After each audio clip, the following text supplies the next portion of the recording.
கவலைகள் நோய் நொடிகளை விரட்டி செல்வ செழிப்பை அள்ளித்தரும் தைப்பூசத் திருநாள்.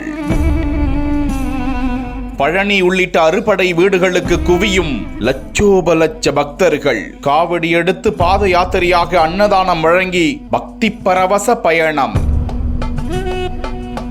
தைப்பூச திருநாள் தமிழ் கடவுளான முருகப்பெருமானுக்கு தமிழகம் மட்டுமல்லாது உலகம் முழுவதும் தமிழர்களால் பெருந்திருவிழாவாக கொண்டாடப்படுகிறது. தை மாதத்தில் பூச நட்சத்திரம் வரும் புண்ணிய நாளையே தைப்பூசமாக கொண்டாடுகிறோம். இது குறித்த வரலாற்று கதையில் தேவர்களுக்கும் அசுரர்களுக்கும் இடையே நீண்ட வருடங்களாக போர் இருந்து வந்ததாகவும், ஆனாலும் தேவர்களால் அசுரர்களை அழிக்க முடியவில்லை என்றும், இதனால் தேவர்கள் ஒன்று கூடி சிவபெருமானிடம் தவம் செய்தனர் என்றும், அதன் பலனாக சிவபெருமான் தனது தனிப்பட்ட சக்தியால் உருவாக்கிய அவதாரமே கந்தன் என்றும், சிவனின் நெற்றிக் கண்ணில் இருந்து வெளிப்பட்ட 6 தீப்பொறிகள் 6 அழகான குழந்தைகளாகின.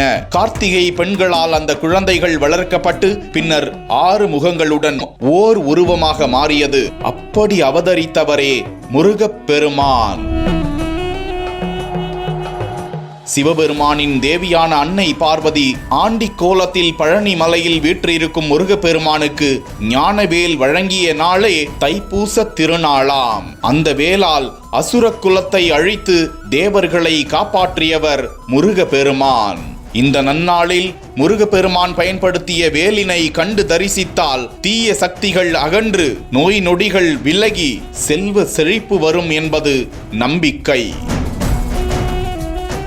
இதனையொட்டி ஒவ்வொரு ஆண்டும் தைப்பூசத்தன்று முருகனுக்கு காவடி நேர்த்திக்கடன் செலுத்துவதையும், பாத யாத்திரையாக சென்றும் அலகு குத்தியும் தீச்சட்டி ஏந்தியும் பெருந்திருவிழாவாக கொண்டாடப்பட்டு வருகின்றது.